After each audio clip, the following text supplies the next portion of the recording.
My name is Adriana. I use she, her pronouns. I am one of the staff in the admission office, and I also oversee kind of the honors part of the application process for our team. And with me today is Adam, and he's going to introduce himself and then start us going through some of the information. So I'll turn it over to you, Adam. Thank you very much. I'm Adam Frankel Lyons. As it says on the first slide, I'm the current director of the honors program. I'm a professor of European history. That's my specialty in the courses that I teach more broadly at the college. And I've been teaching in the honors program for a few years now. I tend to do a lot of pre-thesis research with students. It's sort of the area that I've done the most with. I'm going to go through what the honors curriculum looks like and how it ties into all of the other pieces. And I actually really like seeing all the different chemistry, government, history, film studies, like all these different areas. Because one of the things that the honors program does is allow you, in whatever major you are, to be in these seminars with other students doing research across a variety of disciplines. A good way to think about the honors program is that it is a focused path through the liberal arts at Emerson. All students take a series of what we call perspectives. They include things like history and government, psychology, sociology, science, math. And the honors program gives you a particular path through that in which you do a lot more of your own focused research. So I'm going to lay out sort of what that looks like, and I will try to leave a bunch of time for questions here at the end. Um, Here is a sort of abstract, idealized, if you will, version of what 4 years at Emerson looks like. Basically, there are 4 credit classes. You take 4 courses a semester, 16 credits every semester. That all adds up to 128 at the end. This is your like platonic ideal, if you will, of 4 years at Emerson College. As it says, there are roughly 11 general requirements. That includes the perspectives I just mentioned. The reason it's roughly is if you have particularly language or advanced high school math, some of the requirements are waived. Students end up taking a slightly different number depending on what they're coming in with, or if people have AP credit. The major is generally 12. BFAs in particular areas are often a little more than 12, but 12 is the sort of average of different majors across the college. And then everything else are your electives or any minors that you want to include. So within this is roughly what the honors program looks like. You have a series of seminars your first year and a pair of seminars in the second year. And then your final year, you write a thesis, a research thesis. And I will go into each of these sections, but these courses cover, as it says, 6 of the perspectives. So of that, I'll go back one real quick. Um, of the 11 that I just mentioned, this covers 6 of those general requirements. So you actually get a smaller list of other things that you have to take. So let's start with the first 2 years. These are the numbers of the courses, which I realize may not mean all that much, right? Honors 101, it's the first honors seminar you take. Um, but in the first 2 years, each year has its own coherent internal curriculum. Honors 101 through 103 is done in a cohort model. So you're with a cluster of students and faculty members, and it's the same across all 3 of those seminars. So you get to know each other really well. You read a bunch of texts together. The conversations become more involved because you really know what everybody in the room has read and incorporated and the questions that they tend to ask. So you get really dynamic in-class conversations. And at the end of 102, 103, there's a sort of mini thesis that you write that is preparation for the final thesis. Actually, here, let's um, go to a couple of details. These first 3 seminars, they cover the literary perspective, the U.S. diversity perspective, and the college writing, written communication. requirements, which, as I said, are part of that original 11 course block. Um, Team taught, so there's two faculty members that again are stay with the same cohort and the same group of students. Um, and then in the spring, the reason there's two seminars is that one of them is a writing intensive seminar. So it will be, for many of you, probably, it isn't always, but for many of you, it will be the most involved or longest research essay you will have written, and is really direct preparation for the senior thesis that you're going to do. Um, these courses fulfill the literary perspective, so they tend to involve literature and literary theory, but that doesn't mean that that's what you have to do. That doesn't have to be the focus of your actual thesis later on. For the sophomore seminars, um, they fulfill the scientific perspective and the philosophy perspective, and those are always done in that order: science first, philosophy second. Um, it's just an easy way to categorize it. It's not necessarily that one has to be done first, but um, the current unifying theme is being human in the changing world. The theme changes every couple of years, but it's a way of having the two courses speak to each other or ask some overlapping questions, both from a scientific, biological. The person who teaches it currently does biology and genetics. Although sometimes it has more environmental studies. It sort of depends a little bit on like I said, the year, the theme. And then the philosophy one deals with similar questions, but within the philosophical tradition, often looking at much older texts. So they speak to each other. They are not a cohort model. So you get to meet other honor students, although it is all honor students in both of the classes. Um, Partly it's no longer a cohort model because as people enter their sophomore year and you have more classes in your major, um, timing, you're going to pick a class that like fits into your schedule with your other major classes. So you would pick the section that works in your schedule rather than sticking with the same cohort. So that's the first 2 years. Like I said, the three courses block of the first year, which is the cohort model, results in your freshman thesis, scientific and philosophical in your second year. Again, in an honors cohort or in an honors group, but not in a cohort, and fulfilling scientific and philosophical. So now moving on to the junior and senior years. Um, these three courses, IN 3 something, which I will describe in a couple of seconds, Honors 390 and Honors 490, are an interdisciplinary, an upper level interdisciplinary course, and then the thesis. The 390 is the pre-thesis seminar, the 490 is the thesis seminar. Um, 390 is where you do a lot of preliminary research. As I said, that's a course that I've taught several times. I really like teaching that course. You ask really wide open questions. You figure out what discipline it is that you want to work in. We have students do theses in all sorts of different areas. Sometimes it depends on other courses you've taken. It can connect in with a minor you're doing. But 390 is where you're asking all the questions, compiling a bibliography, and really pinning down what it is that you want to learn more about and write about. 490 is where you write the thesis. And I'll come back to the thesis in just a second with some examples. The last course, the IN 300, we have this course designation in Emerson that is just called interdisciplinary, and the courses are meant to be a multidisciplinary way of looking at a particular problem. And the topics of those courses can be very broad or very diverse within the set of courses. So, like this semester, we have one on post-colonial environmental concerns. So how people imagine the environment in post-colonial settings. I teach one on cartography, where we actually make computer-based maps. We look at historical mapping practices. There's a bit of math thrown in, um, trigonometry, some statistics. So again, these sort of multidisciplinary looks at things.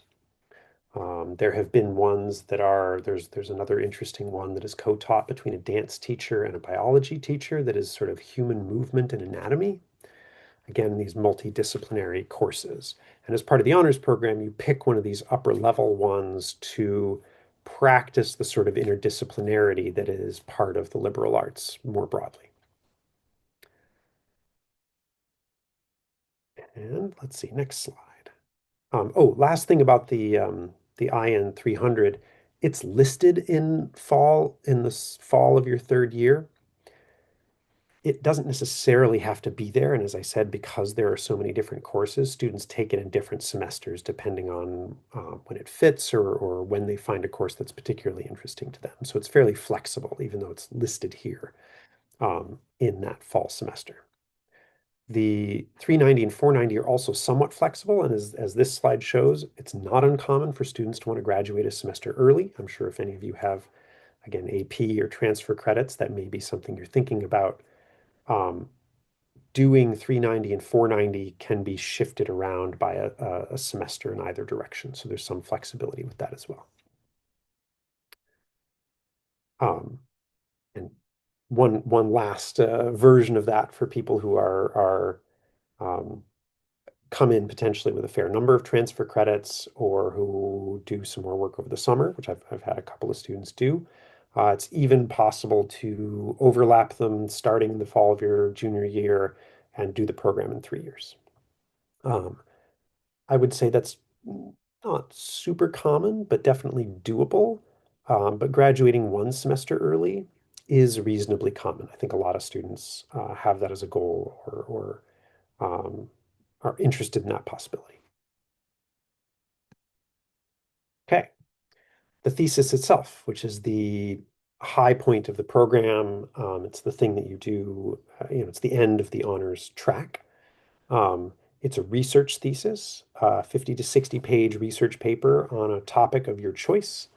Um, as I mentioned, it goes over 2 semesters through Honors 390 and Honors 490. Um, the topics that you choose are sometimes related to your major, but not always.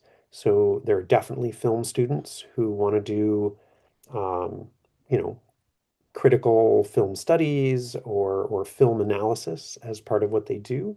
Um, but then there are, people in theater who are interested in psychological questions or who have taken sociology classes and want to study, urban development in the city of Boston or something.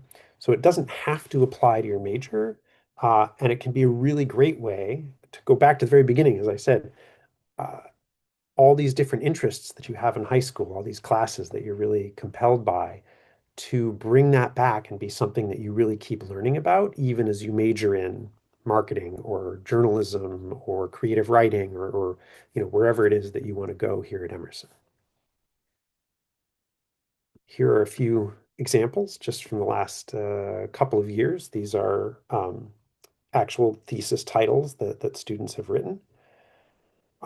Gives you a pretty good sense, right? We have some literature, documentary film. So there are things, like I said, definitely related to um, majors at Emerson, but from gay bars to Grindr, Spaces for Gay Men in the Digital Age, more of a sociological study. The auditory art of making movies, right? So again, film studies, um, customization, promotional content, and the cultures of digital cosmetics. Um, young players as a testing ground for a new age of consumerism. Interest in digital culture. We have a very strong digital culture minor. Students sometimes will and do theses like that related to that minor. But again, the choice and the interest is yours and it is developed over the courses that you find particularly interesting over the first couple of years as a topic of research. And then the last thing that I'm going to address for just a few minutes and before we open it up to questions is how this interacts with study abroad. Because as you probably know, there are a number of study abroad options at Emerson. Um, the most, one of the most common, one of the most popular is Castile Well, Emerson owns a campus in the Netherlands where a number of students go. Sophomore year is the most popular time to go. Um, and you go, there are a lot of perspective courses. So a lot of the, as I said, history, sociology, psychology, a lot of those courses are offered at the castle, and that tends to be what people take when they're there. If you're in theater or film, there are a couple of theater and film offerings as well, particularly for theater because there's sort of a track that you were on, especially if you're in acting or theater directing. So to not sort of lose your place in the course of in the series of courses, they teach a couple of those at the castle as well. In honors, it's almost always done in the first semester of the sophomore year, and there is a specific honors seminar there that does the scientific perspective the same as the one at Boston. So there's always a section at Castile Well that you can go and take as an honors student alongside theater or film if you're in theater or film, or just your perspectives. They teach European history, they teach several courses on art history and music history for the aesthetic perspective, courses like that. It's quite popular. Students love it. It works very well with the honors program if you want to combine those two. We also have Franklin University in Switzerland, another place that has a really strong liberal arts program, so you can do a lot of the different perspectives there. Um, some students go to, I didn't put this on the slide, but some students also go to Blanquerna in Barcelona. We have a strong connection with that university. Um, Blanquerna is really strong in political communication, communication studies, journalism. So it tends to be people in the School of Comm, although not exclusively, who go to Blanquerna. You can if you're from other majors. Um, but it's very easy to go there, do some of your comm studies classes, as long as you pick the right semester. All of these work just fine with the honors program. And as I said, there are many other study abroad programs. Those are sort of the big ones that Emerson is directly connected to, but students have done numerous different places. Um, we have connections with a program in Paris, people through Berklee College of Music. There's a program in Valencia. Anyway, there's a long list. You can get a hold of a list before you get to Emerson if you're really gung-ho about that. You can certainly find out about it, but they all work reasonably well with a little bit of planning. Being an honors student, doing your major courses, and figuring out study abroad. And then the last one, this is study abroad-ish, I guess, is Emerson's Los Angeles campus. Again, quite popular for Emerson students. It involves doing an internship in LA. Um, Obviously, there's a particular draw if you're in film, but it's very popular for marketing and theater and anybody who wants to go work in LA, do an internship in LA. In part because of the strength of the internship program, LA is often done uh, right near the end, sometimes for the very last semester. It's not uncommon that students decide, I actually think I want to go work in LA. And so I'm going to have my final semester be in LA so that you're making connections and meeting people and you're doing your internship in the place that you intend to be when you graduate. Um, these are sort of three different options of how LA interacts with the honors program. Because it's an Emerson program and because we know the people on campus, it's possible to write your thesis in LA. Currently, the one of the directors in LA, Mikhail Gurevich, is the one who does the theses. He's great. He takes on a few students every year. The thesis itself there's a fair amount of one-on-one work. So basically, you go uh, uh, meet with him, talk about your ideas, work on the writing of the thesis itself. Um, and so if you want to do the thesis in LA, this is option A. You take the pre-thesis seminar here, get all your ideas together, arrange the plan with Mikhail, everybody's on the same page.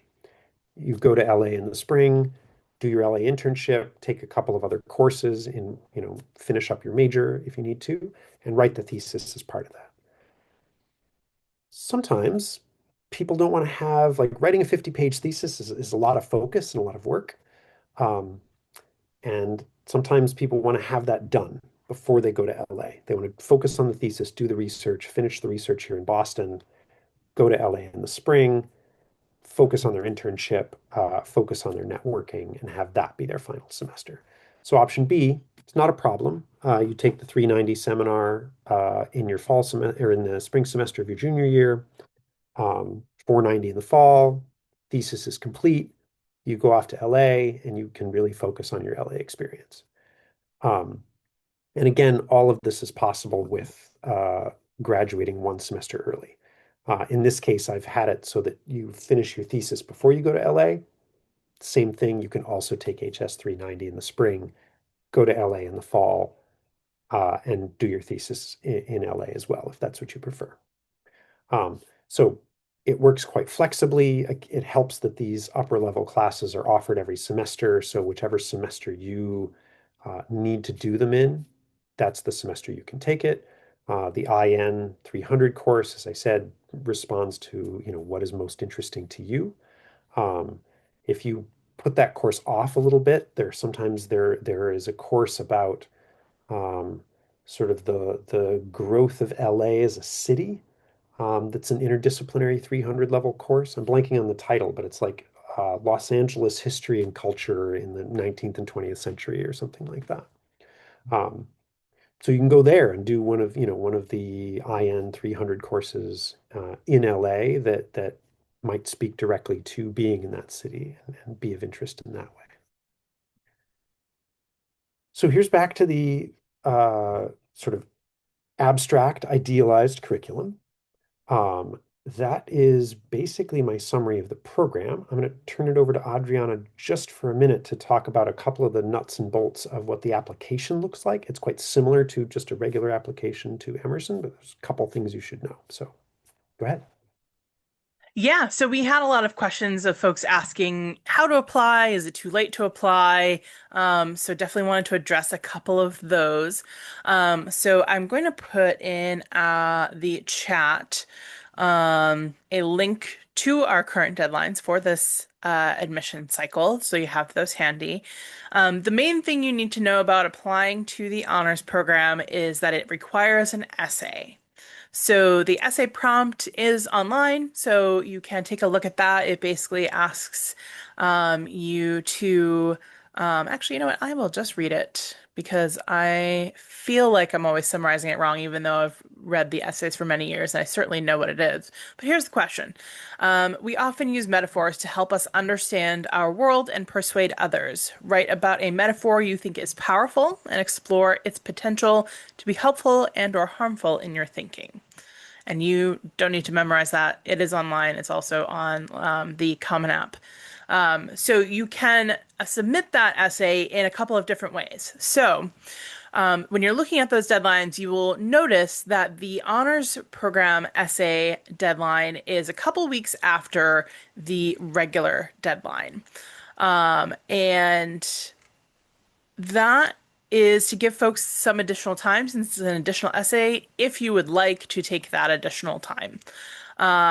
If you do not want to take that additional time, what you can do is you can submit it right alongside your other Emerson short answer supplements. So in the Common Application, there's a space for those supplements where you have to hit submit on those separately from your regular Common App. Keep that in mind because they are school specific.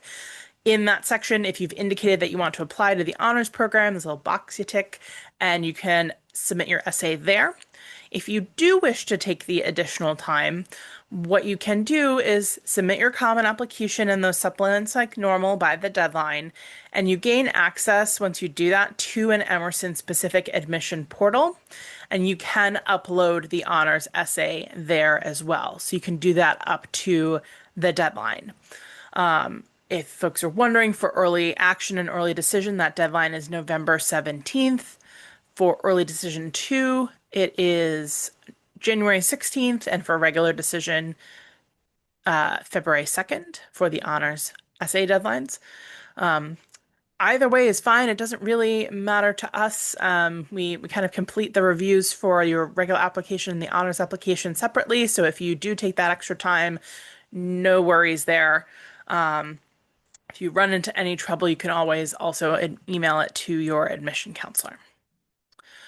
And that is the general gist. I know there was also a couple questions about the criteria that we use, and it really comes down to that essay as well as your general academic performance and some pieces of the rest of your application. But really, it's that essay, your academics, and then we might take a look at your general involvement as well. Yeah. Any other kind of thoughts before we jump into some of these questions, Adam? I think that'll do it. I just wanted to put up the last slide. The emerson.edu/honors has more information about both some of the courses, also the some of the specifics of the curriculum was posted in the chat. There's more information online.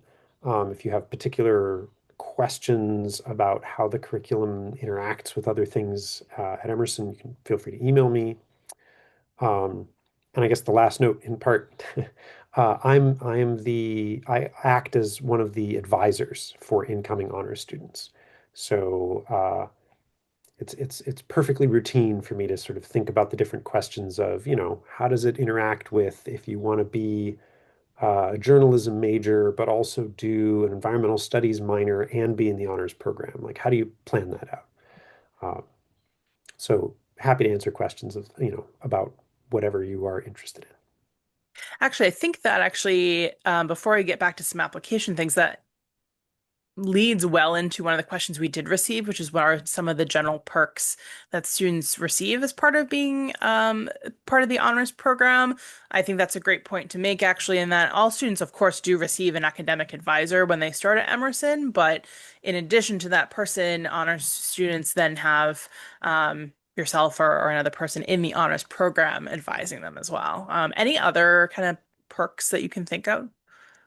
Um, I mean, it's a well, as I described for the curriculum, it's a very smooth way through some of the liberal arts, and it really allows you to focus on areas of your particular interest within the distribution requirements at Emerson. Um, the courses tend to be smaller. In fact, I think all of the freshman and sophomore courses are smaller than their equivalent courses. So you are guaranteed spots in these courses that you know are going to have more engaged discussion, where the research that you do is more open-ended, is more responsive to the interests that you bring to it. I think of that as sort of my favorite part of the honors program. Absolutely. A couple questions related to application, which I can start and you can feel free to fill in if you would like. Are scholarships or the honors acceptance based off of GPA or SAT, ACT scores? So, um, for general merit scholarships and the honors program, we're SAT, ACT optional. So for admission, for scholarship or honors consideration, it's truly up to you whether you feel like that is something that would benefit your application. Honestly, most of our applicants overall do not submit scores anymore. We've been test optional for a number of years, so it's truly up to you whether you feel like they are a vital part of your application. We generally go based off of your overall academic performance, which I would just note includes not only your grades, but also the rigor that you've pursued, your trends over time, things like that, as well as the rest of your general application, and in the case of honors, the essay. And then another question I do often receive, if you are not admitted to the honors program, can you still be accepted to the school overall? Yes, the way we actually do it is we have kind of separate workflows going. So we only review those students who are admitted to the college for the honors program in the first place. So it really has no bearing either way, one way or the other. Can I give somebody brought back the sort of question regarding value. I did want to add one more thing. I've been talking since I became honors director, I've talked to more and more alums who were in the honors program who now have taken part of what they've done and the research that they've done, the academic side of the program has become more important in their career afterwards. So like one person who I just met, who's actually coming to Emerson's teach-in on sustainability. Her name's Susie Hicks. She's an honors program alum. She wrote an honors thesis related to environmental studies, but was in, I actually don't remember if she was in performing arts and theater or in film, but makes kids programming and designs kids programming about the environment, and has worked for PBS and Netflix doing that sort of design. So brings in the work from the honors side of things to combine with her major work. Um, and I've met another student who, in creative writing, is publishing a book.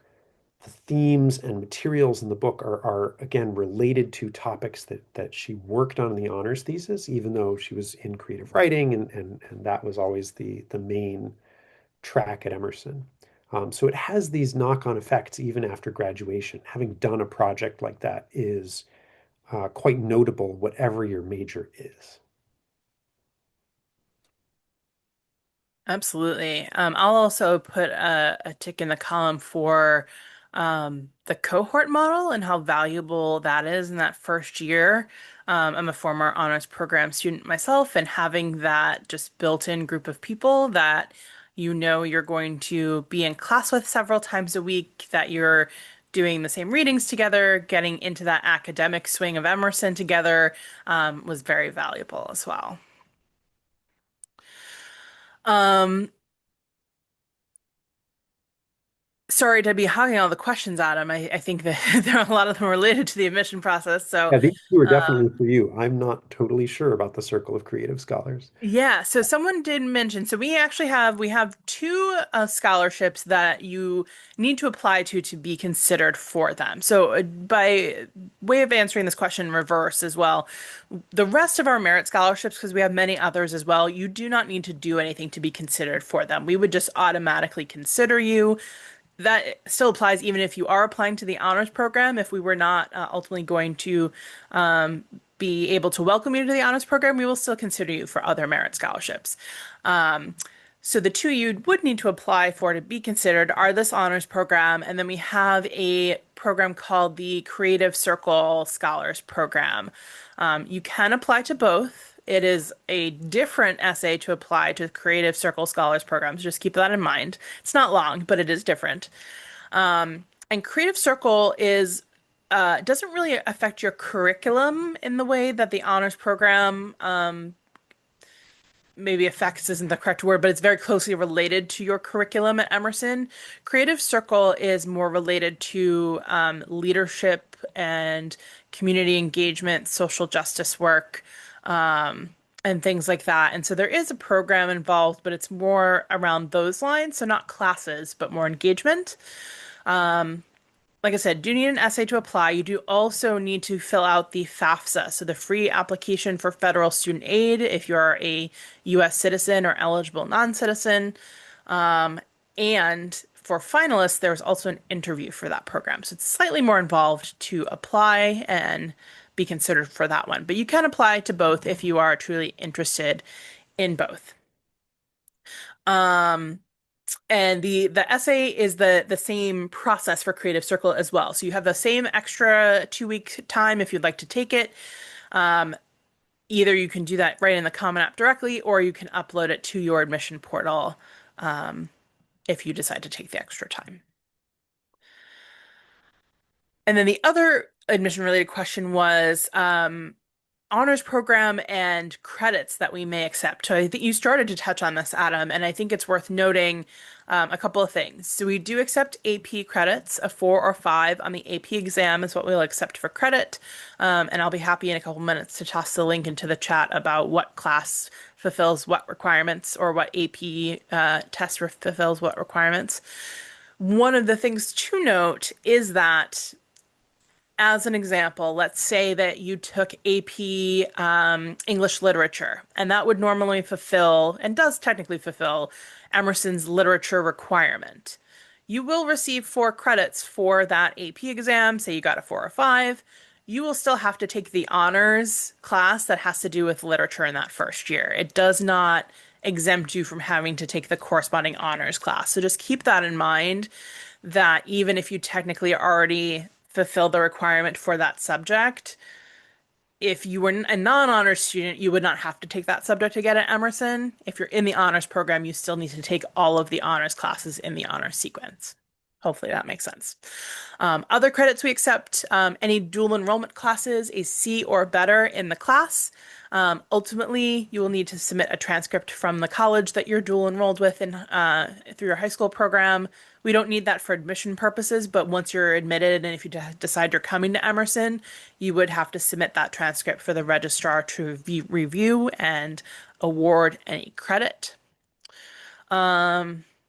Any IB folks out there, a 6 or 7 on most, or I'm sorry, a 5, 6 or 7 on most higher level exams, 6 or 7 for English specifically. And I think we take some ACE credits as well, but to be honest with folks, I'm not super familiar with the ACE system, but if anyone has questions about that, make sure to reach out to your admission counselor because chances are if your school has ACE, they know what that criteria is. Um, okay, let us tackle some of these other questions here. One of the questions we actually get often, Adam, and perhaps you can talk about your perspective seeing the students from the variety of majors that are involved in the honors program, is are people going to have the time to do this thing? In some of the more intensive credit majors, are they going to have time to do other things like athletics or student organization involvement? Can you talk about what you see with students on that? Yeah, I'm going to actually stop sharing my screen and look for, I'm going to share something in the chat. So the short version is yes. I mean, obviously, the more things as you stack on more and more things, you do run out of time. But I think that that's true if you're doing a BFA and a sport and 3 student organizations and a minor, right? Like so, and an intern and internships, like whatever you're bringing together, something eventually there's a push and pull on your time, and I totally acknowledge that. Um, that said, whatever your major is, it's always possible to do the honors program within even the fairly large BFAs, theater. You mentioned specifically the theater program in production. It's true for acting as well. The theater program tends to have one of the larger number of courses and more rigorous tracks across your first couple of years. But like I actually just sat down the other day with a current honors and theater student to figure out, can we fit in a dance minor and study abroad and honors and the theater requirement and graduate a semester early? And it worked. It's tight. You gotta like fit everything in. And we had to, lay it out all on a grid, make sure it was all going to work. Um, but yes, whatever major you were in, it is possible. The thing that I wanted to post, and I'll put this in the chat, one of the ways that we have that makes this a little easier is if you go to this, follow this link. This is a long description of what the honors thesis is like, but there are actually 2 tracks to the honors thesis. There's the typical thesis, which is what I described in the presentation. There's also a combination artistic or major capstone and thesis program where if you're doing a capstone, all the BFAs have a capstone, right? So if you're in a BFA, that's a larger credit major, that's a more intensive major. That's where you would often ask this question of, hey, is there time to do a thesis and all of the BFA work that I'm doing, the creative capstones? If you're doing those at the same time and the subject of the thesis is connected thematically, intellectually to the project that you're doing on the creative side, you write a shorter thesis. It only has to be 30 pages. And part of the idea is the research you're doing is also supporting the creative work. So by combining those, it allows you to focus. Um, oh yeah, I posted it in the chat. Sorry, it should. I will fix that. Okay. It went just to hosts and panelists, but I can Oh, make got it. Thank you. We'll repost it. Um, but that's a really good way of focusing your work and allowing for that intensive experience of your major capstone to not be impeded or distracted as much by the honors thesis, by sort of linking them thematically and having them speak to each other. There we go. Thank you. Excellent. And I will follow that up as well, since I had mentioned it with the link to our AP credit options.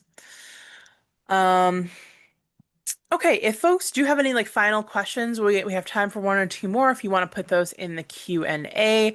One question here. I see. Okay. Yeah, this sometimes happens. Since it happens every once in a while, we can certainly address it here. Sometimes folks submit their application now, but they put regular decision as their round. The early action deadline, or early decision, if you're choosing to go that route, is not until November 1st. So if you're ready to apply now, definitely pick early action or early decision if you're doing the binding route. Because it's all the same criteria, all the same requirements, just a little earlier, and you get your decision earlier.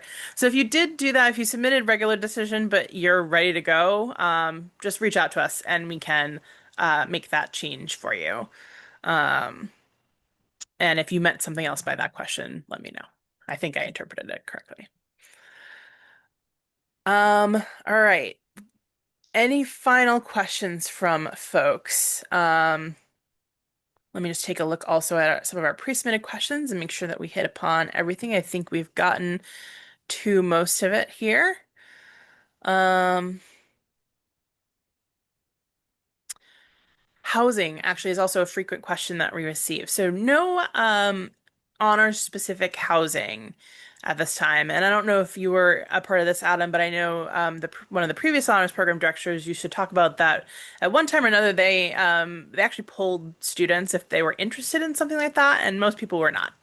Um, I think the housing being just kind of open, we don't house folks generally by major or anything like that. All of our first year students do live together, but that's really the only um, similar factor. So it's a good opportunity to meet some folks from different majors, from kind of different, all sorts of different walks of life, and not just be limited to the folks in one particular program who you're going to see a lot in the honors program anyway.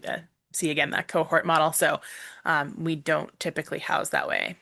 Certainly, if you make friends in the honors program in sophomore year or junior year while you're still living on campus, you wanted to live with one of your friends from that, by all means, make that arrangement. Okay, it looks like we might be through folks' questions for. Oh, nope, I lied. I just closed the window. Couple There more we go. little ones. One of them is straightforward.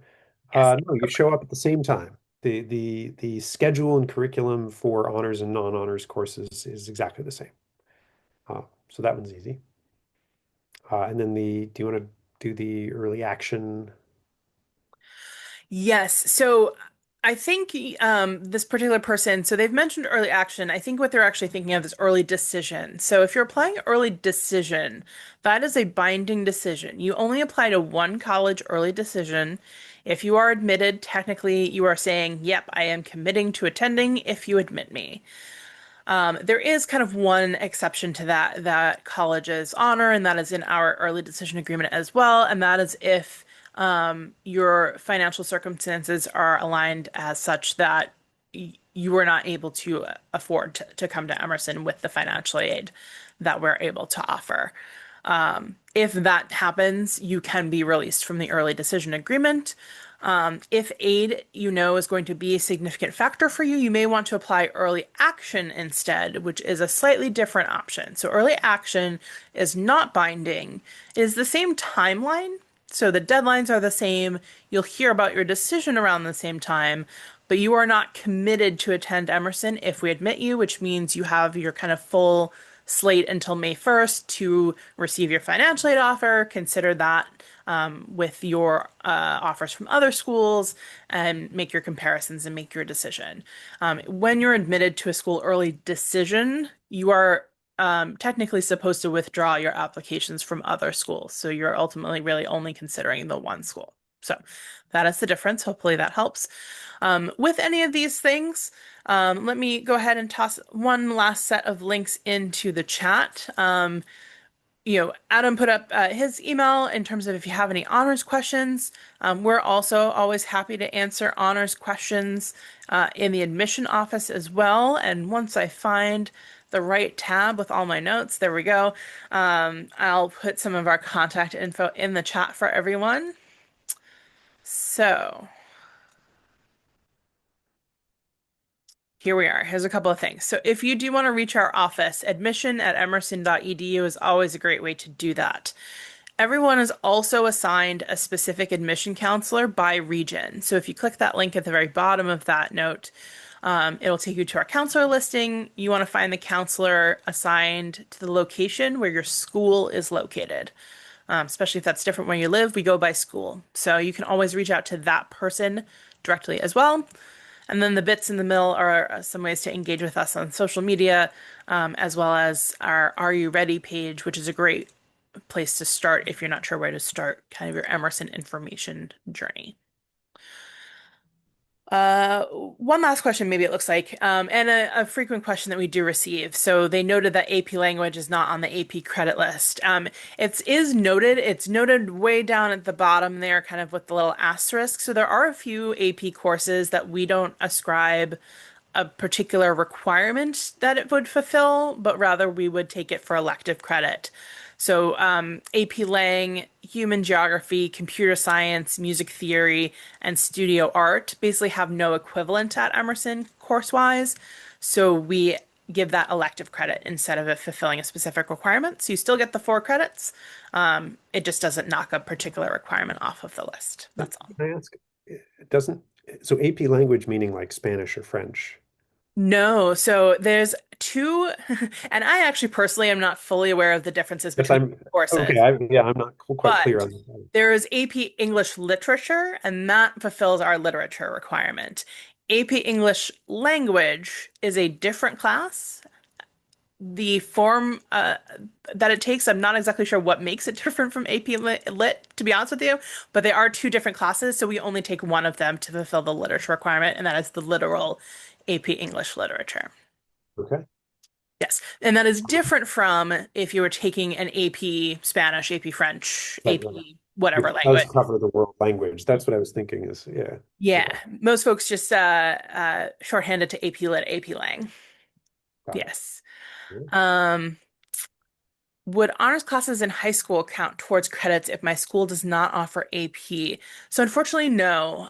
We are only kind of able to offer credit to things like AP because it's a standardized course. So we know what we're awarding kind of credit for.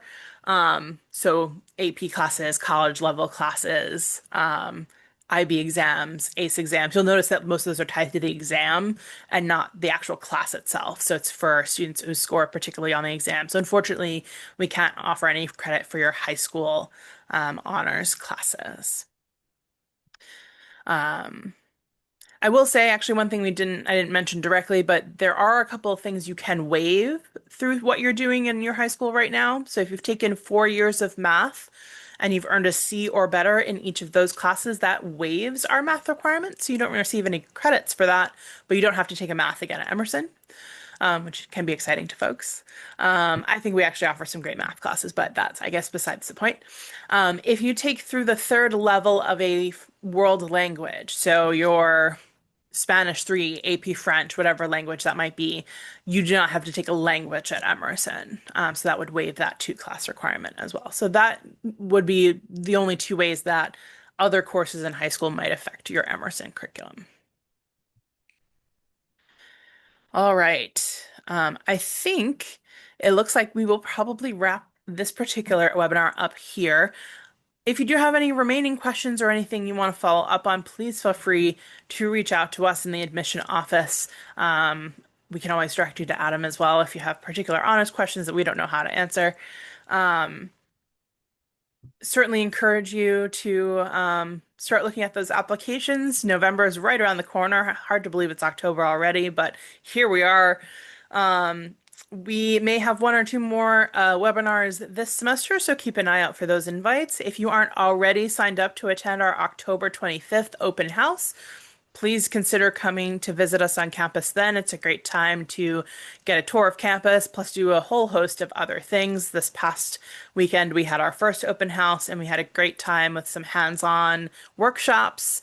We had some open facility scavenger hunts, and we did a whole bunch of great things. So consider joining us on October 25th for that. And otherwise, we're always available to you for any questions or concerns as you go through your process this year. Other than that, thank you so much for joining us, and we will see you next time. Thanks very much.